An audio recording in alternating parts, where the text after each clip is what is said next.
This is Charlie Parsons for Boxing Social. We got this one on. I know. Get out of jail card. Pro boxing. Shout out Pro Boxing. Pro boxing. This is what I love about the industry, right?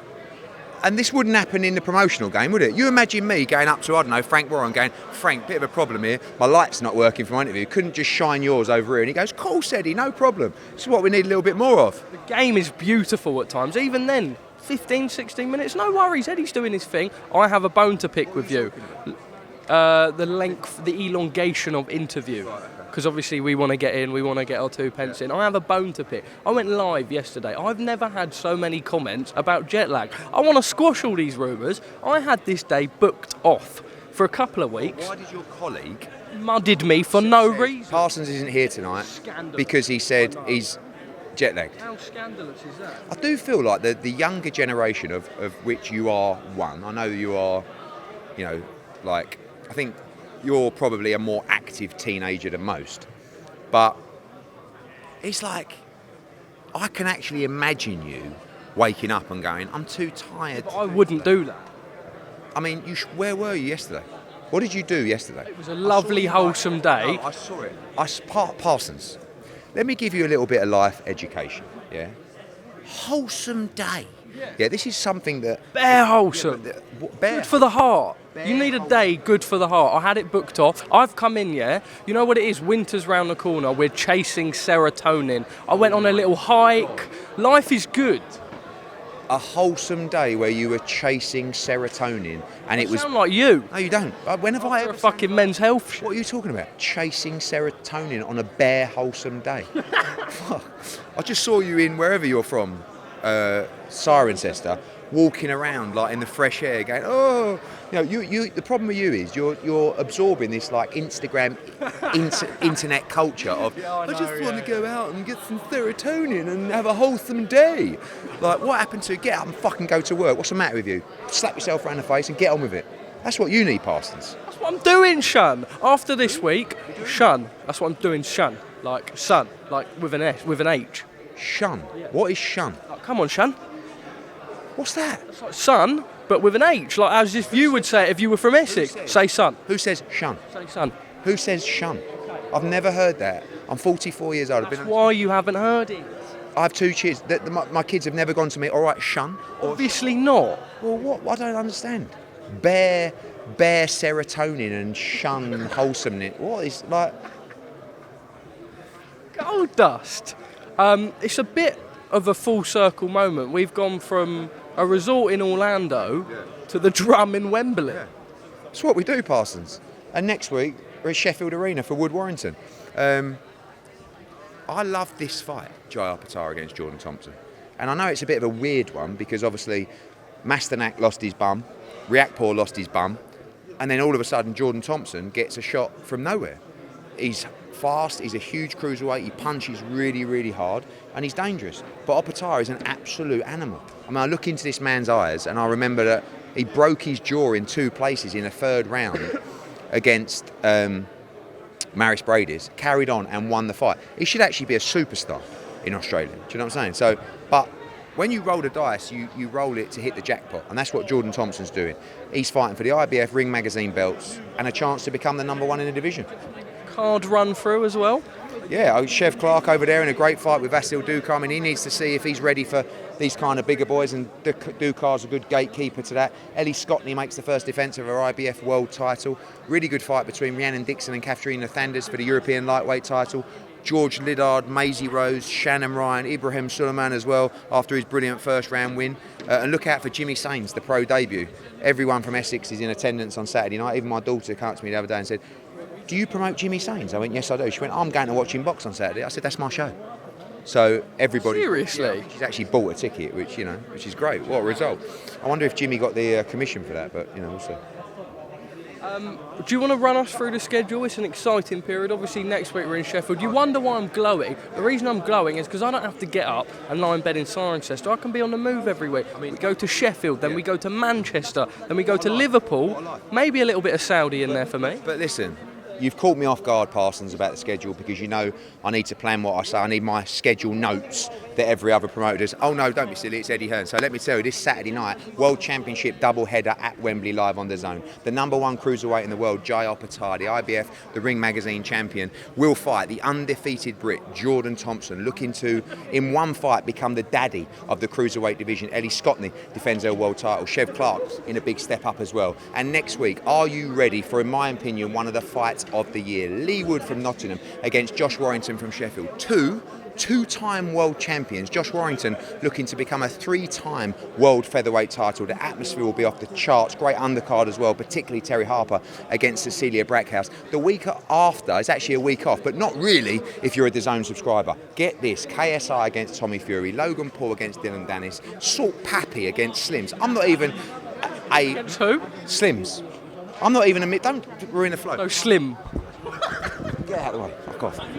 I'm not even a Misfits guy. Shout out Callie Sowland and Mams Taylor. That card is absolutely banging. The week after, nearly 7,000 now already sold for Jack Catterall against Jorge Linares. Huge card up there. The 28th is one of my favourite fights. We're off to Cancun because it's Eduardo Rocky Hernandez looking to make history for Mexico against the WBC world champion O'Shaki Foster. Great night. And we'll stay in the world super featherweight division because Joe Caldina makes the little trip to Monaco for a fantastic show defending his championship against Edward Vasquez. November 11th will be a UK card, and hopefully we announce that tomorrow night.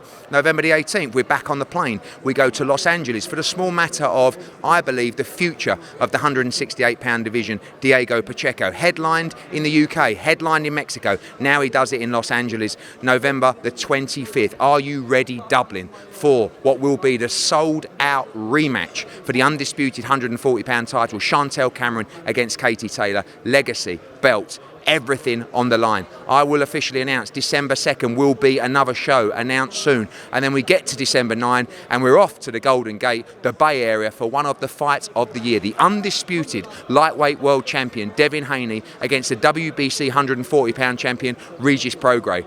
This is a banger. What a fight. And then we just make a small trip down to Arizona for Sonny Edwards against Bam Rodriguez for the unified flyweight world championship. And the 23rd, we'll probably throw in Eubank against Ben. Have you seen a schedule like it? Compare it to everybody else's and understand no one can lace our boots. Love us, hate us, respect us. And that is the way we go from Saturday to Christmas time.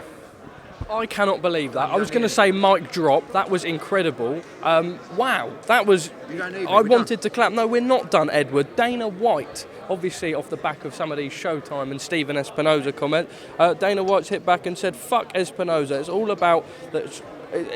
Fuck Espinoza, and it's all about time with that shitty product off air. Now, with the rumoured Showtime news, we hear that reports that Al Heyman is looking for a new broadcaster to work with. I read something a while back regarding DAZN and them. Is there any truth in that, and what do you make of Dana's comment? Obviously, if Al Heyman's lost his broadcaster, then he's going to look to replace them. You know, maybe that's a conversation with DAZN. I know he's talking to other outlets as well, and, you know, I'm not one to gloat or, you know, I know Stephen Espinoza's given me a lot of stick over the years, and you know, I did say 2 years ago or 3, whenever it was, that Showtime would leave boxing. Obviously, I'm so far ahead of the game that it's taken a little bit longer for that to happen. But everyone abused me when I said it. Everyone keeps playing that clips. Even 2 or 3 months ago when they were doing Spence Crawford. Oh, Eddie, how do you feel now? Remember when you said Showtime are going to leave boxing? I haven't even reposted anything because I'm not that petty. Send me the link. And but look, when you gloat, it's a bit like me. Like Showtime going out of business for boxing is a bit like me going out of boxing for business. You will be entitled to absolutely give me all the stick you want, because for years and years I've given it the big one and talk shit. So when something like that happens, it's a bit like Frank Smith. You know. Our next one. That's all right. So if Showtime leave boxing, I think it's sad for boxing. I'm not going to sit there and go, yes, Stephen Espinoza's out of boxing. Yes, he's done a really good job. And I mean that. And I think he's been a great attribute to the sport. But I told you back then, the business does not work for them. And if it doesn't work, it doesn't matter how much you love boxing, which he does, the people above you and beyond, just like broadcasters in the UK, who had a very successful boxing business, and then all of a sudden now have a business that's hemorrhaging money, they will look at it and say, this is not working for us. And it doesn't matter how strong the team is at the core who love the sport. The big bosses will say the business don't work, and that's what's happened at Showtime. You talk about Frankie boy. Now, Frank, we know, or I hope, is, what we can think, and we know is a good man. However, some of these comments, maybe not the best. Simon Jordan has hit back. That Wally over at Matchroom telling you builders shouldn't look at the report. Nobody wants builders to look at report. They want the British Boxing Board of Control and UCAD to look at the report, you nincompoop. It was ridiculous, silly, gormless. Go make some tea. You've been told before, wait outside in the car, and I believe you've got a little photo that can go with it. No, we got a picture of Frank at the press conference today in Japan. I thought it was a good look. Don't know if you can see that. Hold on, let me zoom in just a little bit. There we are. This was Frank trying to make his peace today in Japan. I actually agree with Simon Jordan for the first time. Look, as we know, Frank Smith is a top bloke. I get what he was trying to say. He didn't really explain it very well. And yeah, I think it's, look, at the end of the day, sort of, sometimes you sort of reach out to someone just to check if they are okay, because as you know, Parsons, the online abuse can get a little bit painful sometimes. But it's good because Frank Smith, if he's going to go and start doing my job and doing all these interviews, he's going to get unbelievable amounts of abuse over the next decade. So you might as well soak it up now, build the hard skin around the body to take it. And this is a good example of that. You know, he knows he made a bit of a silly comment. It wasn't meant with any malice, but it gives people like Simon Jordan the opportunity to have a go.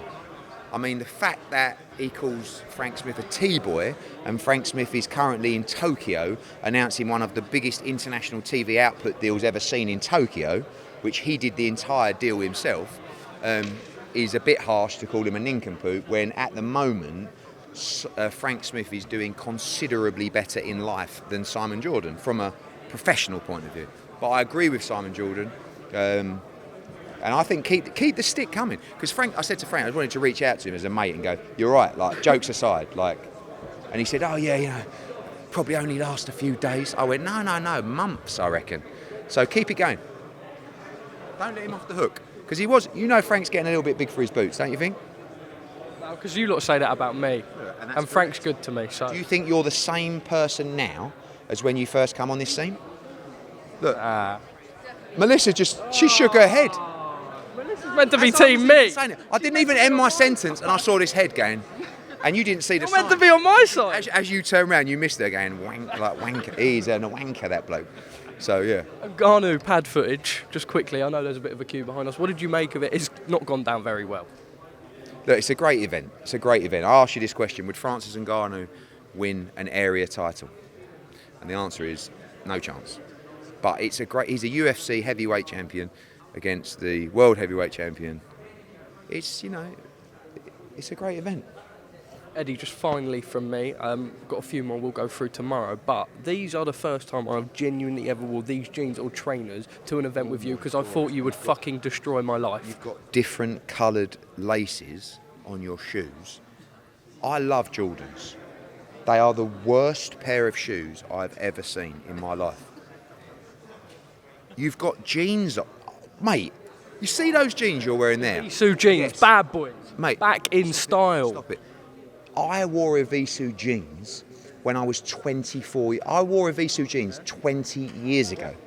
You've walked in with turn-ups on. Now, I'm not a fan of double denim. You've done it with the jeans and the shoes. Who wears denim shoes with denim jeans? Should be ashamed. Rascal, I'm changing the face of fashion in boxing. What are you who says that? Who says to be fair, I am changing the face of fashion in boxing? That sounds like something I would say. You look right today, Edward. Edward, always good fun. See you tomorrow, mate.